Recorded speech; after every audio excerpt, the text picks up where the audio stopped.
नमस्कार, मी प्राची साळुंखे बुलेटिन मध्ये आपलं स्वागत करते आणि या बुलेटिन मध्ये आपण घेणार आहोत महत्त्वाच्या बातम्यांचा वेगवान आढावा। कोरोनाच्या संकटाला सामोरे जाण्यासाठी राज्यातील आरोग्य व्यवस्था आणखी बळकट होण्याची गरज आहे। कोरोना संकटाचा सामना करण्यासाठी आरोग्य व्यवस्थेच्या बळकटीकरणावर अधिक भर दिला जात असल्याचं मुख्यमंत्री उद्धव ठाकरे यांनी म्हटलंय। ऑक्सिजन निर्मिती प्रकल्प, ऑक्सिजन कॉन्सन्ट्रेटर आणि लसीकरणासाठी काही संस्थांकडून राज्य शासनाला सहकार्य करण्यात येणार आहे आणि त्या अनुषंगाने दूरदृश्य प्रणालीद्वारे आयोजित बैठकीत मुख्यमंत्री उद्धव ठाकरे बोलत होते। कोरोनाच्या परिस्थितीमध्ये राज्यासाठी दिलासादायक चित्र दिसू लागलं असल्याची माहिती आरोग्यमंत्री राजेश टोपेंनी दिली आहे। गेल्या 3 आठवड्यांमध्ये पहिल्यांदाच राज्यात नव्या कोरोना बाधित रुग्णांपेक्षा बरे होऊन घरी गेलेल्या रुग्णांची संख्या अधिक झाली असल्याची माहिती राजेश टोपे यांनी दिली आहे। राज्यात निर्माण झालेल्या लस तुटवड्यामध्ये केंद्र सरकारकडून 45 वर्षे वय पुढच्या नागरिकांना लसीकरण करण्यासाठी कोविशिल्ड लसीचे 9 लाख डोस आल्याचं टोपेंनी यावेळी म्हटलंय। तर 18 ते 44 वयोगटातील नागरिकांना लसीकरण सुरू केलं असून प्रत्येक जिल्ह्यात 5 केंद्रांवर हे लसीकरण सुरू आहे आणि त्यानुसार या वयोगटातल्या 1 लाख लोकांना आपण लस दिली असल्याचं देखील टोपे म्हणाले। महाराष्ट्रात पुढील 10 दिवसात साधारण 1 लाखपेक्षा जास्त रेमडेसिवीर इंजेक्शन आंतरराष्ट्रीय बाजारातून उपलब्ध होतील अशी माहिती विजय वडेट्टीवार यांनी दिली आहे। 10 लाख रेमडेसिवीर इंजेक्शनसाठी टेंडर काढण्यात आलेलं आहे आणि त्यात 10 पेक्षा जास्त कंपन्यांनी सहभाग घेतल्याचं देखील वडेट्टीवार म्हणाले। पत्रकारांना फ्रंटलाईन वर्कर्सचा दर्जा देऊन त्यांचं तातडीने लसीकरण करा अशी विनंती महसूल मंत्री बाळासाहेब थोरात यांनी मुख्यमंत्री उद्धव ठाकरे यांना केली आहे। तर पत्रकार बातमीदारीच्या निमित्ताने सतत घराबाहेर असतात, त्यामुळे त्यांना संसर्गाचा धोका अधिक असतो, त्यामुळे त्यांच्या कुटुंबाला देखील धोका असल्याचं सांगत बाळासाहेब थोरात यांनी ही मागणी केली।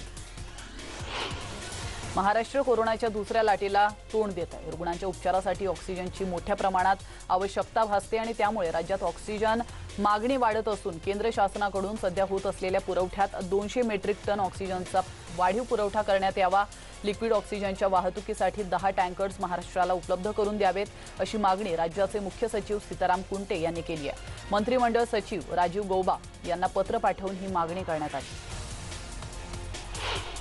धुळे जिल्ह्यात कोरोना रुग्णांची संख्या आता घट होत असल्याचं समोर आलेलं आहे आणि विशेष म्हणजे केंद्राने घोषित केलेल्या सर्वात कमी रुग्णसंख्या असलेल्या राज्यातील 11 जिल्ह्यांमध्ये धुळे जिल्ह्याचा समावेश झालेला आहे। तर जिल्हाधिकारी संजय यादव यांनी महसूल, आरोग्य आणि पोलीस विभागाच्या सहयोगाने नियोजनबद्धरित्या कोरोनाशी 2 हात करण्याचे नियोजन केलेलं आहे आणि धुळे जिल्ह्याचा पॉझिटिव्हिटी आता रेट जो आहे तो आता 10% खाली आणण्यात जिल्हा प्रशासनाला यश आलं। अमरावतीत कोरोना बाधितांची संख्या झपाट्याने वाढते। जिल्ह्यात लॉकडाऊन असूनही नागरिकांकडून नियमांचं उल्लंघन केलं जात आहे। अमरावती शहरातील मुख्य बाजारपेठेत सोशल डिस्टन्सिंगच्या नियमांचं राजरोसपणे उल्लंघन केल्याचं चित्र आपण या दृश्यांच्या माध्यमातून पाहतो। तर 12 ज्योतिर्लिंगांपैकी एक असलेल्या श्री क्षेत्र भीमाशंकरला षष्ठी ते नवमी असा 7 दिवसांचा महारुद्र सुहाकार हवन कीर्तन प्रवचन जागर अन्नदान सोहळा पार पडलाय। मात्र मागील वर्षापासून महारुद्र सुहाकार सोहळ्यावर निर्बंध आलेले आहेत आणि यंदाही मोजके पुजाऱ्यांच्या उपस्थितीत सोहळा संपन्न झाला। दौंडमधील चिकन आणि अंड्यांची दुकानं सुरू ठेवण्याची मागणी राज्यस्तरीय पोल्ट्री फार्म असोसिएशनने निवेदनाद्वारे अजित पवारांकडे केली आहे। राज्य सरकारने दिलेल्या आदेशानुसार शनिवारी आणि रविवारी लॉकडाऊनमुळे चिकन आणि अंड्यांची दुकाने बंद ठेवावी लागतात, त्यामुळे या 2 दिवशी कोरोना रुग्णांना चिकन मिळत नसल्याचं निवेदनात नमूद करण्यात आलं। तर जळगावमधील चोपडा तालुका 1.5 महिन्यांपूर्वी कोरोना रुग्णांच्या बाबतीत जिल्ह्यात नव्हे तर राज्यात अव्वल होता। असं असतानाही चोपड्यातील चौकात कुठलेही नियम न पाळता नागरिकांनी गर्दी केल्याचं पाहायला मिळत आहे। भाजीपाला मार्केट देखील सर्रास सुरू असून नागरिकांसोबत प्रशासनाला देखील कोरोनाचा विसर पडला की काय असा प्रश्न उपस्थित होतोय। प्रशासनाने कडक पाऊल उचललं नाही तर पुन्हा चोपड्यातील नागरिकांना कोरोनाच्या भयानक संकटाला सामोरं जावं लागेल यात शंका नाही। वाशिम जिल्ह्यातील कोरोना रुग्ण संख्या कमी व्हावी यासाठी प्रशासनाने विविध उपाययोजना केलेल्या असून त्याच्या प्रभावी अंमलबजावणीमुळे जिल्ह्यातील रुग्णसंख्या घटताना दिसते आणि जिल्ह्यातील रुग्णसंख्या कमी व्हावी म्हणून 22 एप्रिलपासून कडक निर्बंध लावण्यात आले होते। तर कोरोना रुग्णांच्या संख्येत घट होण्यासाठी प्रशासनाकडून योग्य ती काळजी घेतली जाते। औरंगाबादमध्ये 6 रेमडेसिवीर इंजेक्शन गुन्हे शाखेकडून ताब्यात घेण्यात आले आहेत। 1,90,000 रुपये किमतीचे हे इंजेक्शन्स विक्री केले जाणार होते का याचा तपास आता पोलीस करतायत। औरंगाबादमध्ये रुग्णांच्या नातेवाईकांना रेमडेसिवीर इंजेक्शन्स खरेदी करण्यास आणि बाळगण्यास मनाई आहे, त्यामुळे हे 6 इंजेक्शन्स या 2 आरोपींनी कुठून आणले याचा तपास आता पोलीस करतायत। एसटी महामंडळाला कोरोनाचा विळखा अधिकच घट्ट होतोय। आतापर्यंत एसटीतील कोरोना मृतांची संख्या ही 205 वर पोहोचली असून एकूण बाधित कर्मचाऱ्यांची संख्या ही 7,708 झाली आहे। सोमवारी एकाच दिवशी 269 कर्मचारी बाधित आढळून आले। कल्याण डोंबिवलीमध्ये राहणाऱ्यांसाठी चांगली बातमी आहे, कारण केडीएमसी क्षेत्रात गेल्या 1.5 महिन्यात सर्वात कमी रुग्णसंख्येची नोंद झाली आहे। 24 तासात 498 कोरोनाचे नवे रुग्ण आढळलेले आहेत, तर दिवसभरात 1520 रुग्णांनी कोरोनावर मात केली।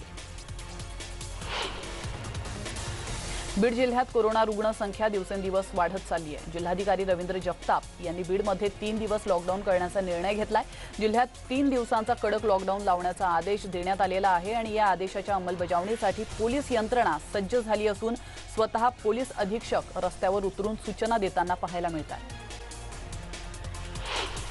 सांगली जिल्ह्यातही कडक लॉकडाऊन लागू करण्याचा निर्णय घेण्यात आलेला आहे। सांगलीचे पालकमंत्री जयंत पाटील यांनी याची माहिती दिली आहे। जिल्ह्यातील परिस्थिती गंभीर असून ती आटोक्यात आणण्यासाठी आता लॉकडाऊन हाच एकमेव पर्याय असल्याचं अधोरेखित करत त्यांनी लॉकडाऊनच्या निर्णयाची घोषणा केली। तर सांगली मिरज कुपवाड महापालिका क्षेत्रात उद्यापासून 7 दिवसांचा जनता कर्फ्यू जाहीर करण्यात आलेला आहे। या जनता कर्फ्यूमधून वैद्यकीय सेवा, मेडिकल आणि दूध व्यवसाय वगळण्यात आला असून अन्य सर्व आस्थापना आणि व्यवसाय हे 7 दिवस कडकडीत बंद राहणार आहेत। त्यामुळे नागरिकांनी मार्केटमध्ये किराणा, भाजीपाला खरेदीसाठी तोबा गर्दी केली होती आणि यामुळे पोलिसांची गर्दी कमी करण्यासाठी दमछाक झाल्याचे चित्र देखील पाहायला मिळाले। साताऱ्यात 7 दिवसांच्या कडक लॉकडाऊनला सुरुवात झाली आहे। किराणा दुकान विक्रेते, त्याचप्रमाणे भाजी विक्रेते, फळ विक्रेते आणि विनाकारण बाहेर फिरणाऱ्यांवर आता पोलीस कारवाई करतात। साताऱ्यातील खेड फाटा आणि शहरातील दुकानं चालू ठेवणाऱ्या विक्रेत्यांना पोलिसांनी अचानक जाऊन लाठ्यांचा प्रसाद दिला, तर पोलिसांनी अनेक वाहनं देखील जप्त केली आहेत। बारामतीत वाढत्या कोरोनाच्या पार्श्वभूमीवर शहर आणि तालुक्यात 7 दिवसांचा कडक लॉकडाऊन जाहीर करण्यात आलेला आहे। हा निर्णय प्रांताधिकारी दादासाहेब कांबळे यांनी जाहीर केला आहे। तर आज मध्यरात्री 12 वाजल्यापासून बारामतीत लॉकडाऊन असणार आहे आणि या काळात फक्त मेडिकल आणि हॉस्पिटल सुरू राहणार असल्याची देखील माहिती मिळाली आहे। दूध विक्री सकाळी 7 ते 9 या वेळेत सुरू राहणार असल्याचं त्यांनी म्हटलंय। किमान वेतन सल्लागार मंडळाचे अध्यक्ष रघुनाथ कुचित यांनी केंद्रीय आरोग्य मंत्री हर्षवर्धन यांना पत्र लिहिलंय। कोरोनाच्या लसीमधील तफावतीबाबत त्यांनी हे पत्र लिहिलंय। लसीच्या दरात तफावत असल्याचं त्यांनी या पत्रामध्ये नमूद केलंय। कोविडवर मात करण्यासाठी लसीकरणाची मोहीम राबवली जाते, मात्र लस दिलेली नसताना लसीकरणाचं प्रमाणपत्र दिल्याचा प्रकार समोर आलाय। महेश मेजारी असं या नागरिकाचं नाव असून त्यांना कोविशिल्ड लसीचा पहिला डोस घेतला असल्याचं प्रमाणपत्र देण्यात आलेलं आहे, मात्र मेजारी यांनी अद्याप लस घेतलेलीच नाही।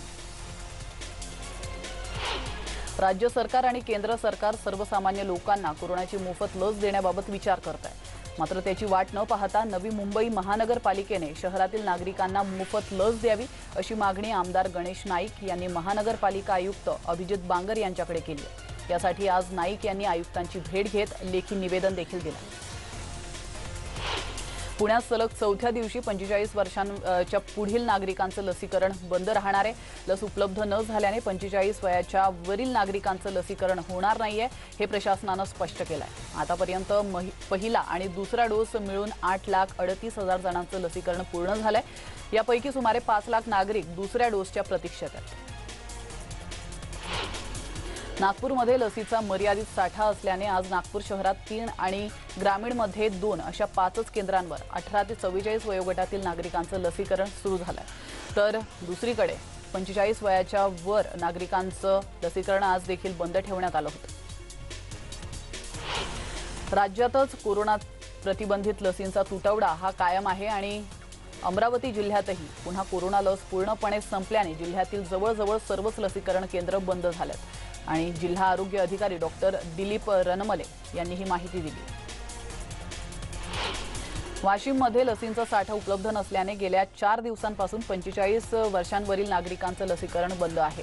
जिल्ह्यात आता फक्त 18 ते 44 वयोगटातील नागरिकांचं लसीकरण 1 मे पासून सुरू आहे. तर जिल्ह्यातील कारंजा, रिसोड, वाशिम, मालेगाव आणि मानोरा या 5 केंद्रांमध्ये गेल्या 3 दिवसात 1200 जणांना लस देण्यात आली. आरोग्यमंत्री राजेश टोपे यांच्या जालन्यात लसीकरण केंद्रांवर सोशल डिस्टन्सिंगचा फज्जा उडालेला पाहायला मिळाला. तर पाणीवेस इथल्या नगरपालिकेच्या आरोग्य केंद्रांवर लस घेण्यासाठी नागरिकांनी प्रचंड गर्दी केली होती. गर्दीमुळे कोरोनाचा प्रसार होण्याची भीती आहे. तर जिल्हा प्रशासन, आरोग्य प्रशासन आणि नगरपालिकेकडून इथं नियोजनाचा अभाव पाहायला मिळाला. भिवंडी शहरात महापालिकेनं कोविड प्रतिबंध लसीकरणासाठी 10 केंद्र उभी केली आहेत. मात्र लसीचा तुटवडा असल्याने 8 लसीकरण केंद्र बंद करण्यात आली आहेत. फक्त इंदिरा गांधी रुग्णालय आणि धोबी तलाव येथील खुदाबख्श हॉल ही 2च लसीकरण केंद्र सुरू आहेत आणि त्यामुळे खुदाबख्श लसीकरण केंद्रावर नागरिकांनी तोबा गर्दी केल्याचं चित्र पाहायला मिळाले. त्यामुळे सोशल डिस्टन्सिंगचा फज्जा देखील या ठिकाणी उडाला होता. यामध्ये काही जण पहिली लस तर काही जण दुसरी लस घेण्यासाठी आले होते. मात्र लस मिळत नसल्याने अनेकांना पुन्हा परत जावं लागलं आणि यानंतर शासनानं लसीचा पुरवठा करून शहरातील अन्य 8 लसीकरण केंद्र सुरू करण्याची मागणी नागरिकांनी केली. नाशकात अवघ्या 1 दिवसाच्या नवजात बाळाने कोरोनावर मात केली आहे. जन्मानंतर अवघ्या काही तासातच या अर्भकाला श्वास घ्यायला त्रास होऊ लागला. रक्तातील ऑक्सिजनचं प्रमाण कमी झालं. हृदयाची गती तसंच रक्तदाबही कमी झालेल्या या अर्भकाने योग्य उपचारानंतर 3 आठवड्यात कोरोनावर विजय मिळवला. बाळाला कोरोना आहे हे कळताच डॉक्टरांनी प्रयत्न सुरू केले आणि त्यांच्या जिद्दीला यश देखील आलं. आता या बाळाची प्रकृती चांगली. अहमदनगर जिल्ह्यातील अतिदुर्गम अशा अकोले तालुक्यात सर्वत्र कोरोनाने पाय पसरलेत आणि अशा परिस्थितीत ऑक्सिजन बेड मिळेनासे झालेत. मात्र हीच अडचण लक्षात घेत शिक्षकांनी 30 लाख रुपये जमा करून 70 ऑक्सिजन बेड्सचं सुसज्ज असं कोविड केअर सेंटर सुरू केलंय. शिक्षकांनी सुरुवातीला 17.5 लाख रुपये जमा केलेत आणि त्यानंतर काही दानशूर लोकांची साथ त्यांना मिळाली आणि बघता बघता 30 लाख रुपये जमा झालेत आणि या शिक्षकांचं सर्वत्र कौतुक केलं जातं. महापालिकेच्या नायर रुग्णालयात 1001 कोरोनाबाधित मातांची प्रसूती करण्यात आली आहे. 599 नैसर्गिक तर 402 मातांची सिझेरियनच्या माध्यमातून प्रसूती करण्यात आली आहे. सर्व बालकं सुखरूप असल्याचं रुग्णालयानं म्हटलं. बुलढाण्यात लोकसहभागातून पहिलं आयसोलेशन सेंटर उभारण्यात आलेलं आहे. कोरोना रुग्णांची संख्या वाढत असल्याने शासकीय आणि खासगी रुग्णालयातही रुग्णांना जागा अपुऱ्या पडतात. त्यामुळे जिल्ह्यातील किन्होळावासियांनी आयसोलेशन सेंटर उभारण्याचा निर्णय घेतलाय. कदाचित राज्यातील लोकसहभागातून उभारण्यात आलेलं आयसोलेशन सेंटर हे राज्यातील पहिलं सेंटर असावं. मध्यरात्री मलकापुरातील शासकीय रुग्णालयाचा वीज पुरवठा अचानक खंडित झाल्यामुळे ऑक्सिजनवर असलेल्या एका रुग्णाचा मृत्यू झाला होता. हे प्रकरण अंगलट येईल असं समजताच त्या शासकीय रुग्णालयातील वैद्यकीय अधीक्षक डॉक्टर अमोल नाफडेने आपल्या पदाचा राजीनामा दिला. भिवंडीत महिलांना पैशांचं आमिष दाखवून सोन्याचे दागिने लुटत फसवणूक करणाऱ्यांना अटक करण्यात आली आहे. मुख्य आरोपी महिलेसह 7 जणांना अटक करण्यात आली आहे. तर शांतीनगर पोलिसांनी ही अटक केली आहे. त्यांच्याकडून 73,54,320 रुपये किमतीचे दागिने हस्तगत केले. वाशिममध्ये रिसोड लोणार महामार्गावर 2 मोटारसायकलची समोरासमोर धडक झाल्याने अपघात झाला. या अपघातात 1 जण जागीच ठार झाला असून एकावर रुग्णालयात उपचार सुरू आहेत.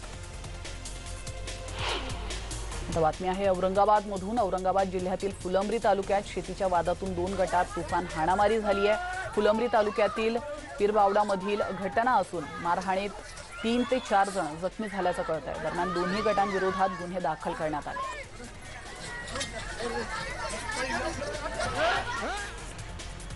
तर राज्यात शेतकऱ्यांना पीक विमा मिळताना बीड पॅटर्न प्रमाणे मिळावा अशी शिफारस राज्य सरकारने केंद्राकडे केली आहे. पीक विमाबाबत उपमुख्यमंत्री अजित पवार आणि कृषी मंत्री दादा भुसे यांच्या उपस्थितीत बैठक घेण्यात आली. परमबीर सिंग यांच्या याचिकेवर पुढील सुनावणी 9 जूनला होणार आहे. या प्रकरणावर तातडीनं सुनावणीची आवश्यकता नसल्याचं हायकोर्टानं म्हटलं.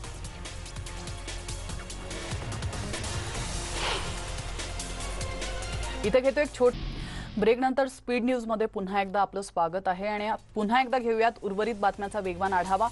अभिनेत्री कंगना राणावतचं ट्विटर अकाउंट सस्पेंड करण्यात आलंय. कंगनाने बंगालमधील हिंसेच्या पार्श्वभूमीवर आक्षेपार्ह ट्विट केलं होतं. नियमांचं उल्लंघन केल्याप्रकरणी ट्विटरने कंगनावर कारवाई केली आहे. ममता बॅनर्जी 5 मे रोजी पश्चिम बंगालच्या मुख्यमंत्रीपदाची तिसऱ्यांदा शपथ घेणार आहेत.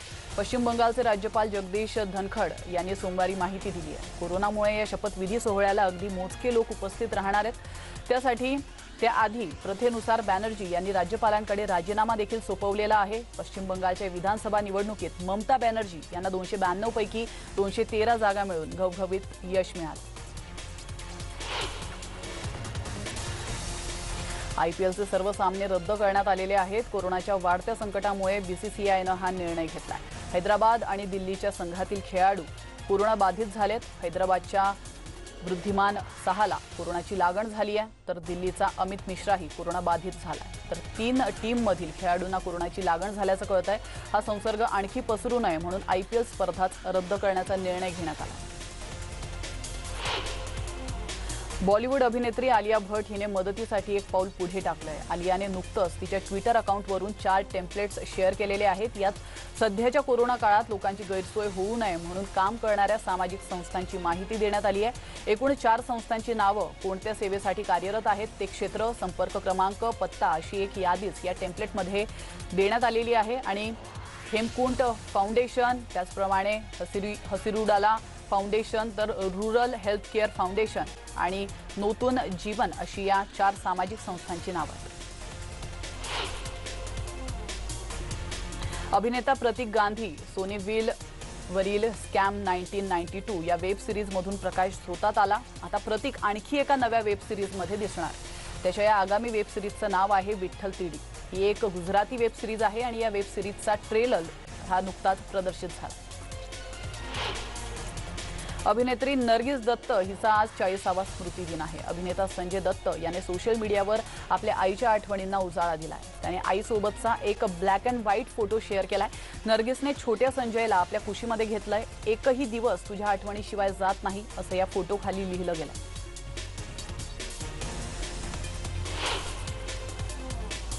आणि यासोबतच बुलेटिनमध्ये वेळ झाली इथंच थांबण्याची. मात्र तुम्ही कुठेच जाऊ नका. पाहत रहा न्यूज 18 लोकमत.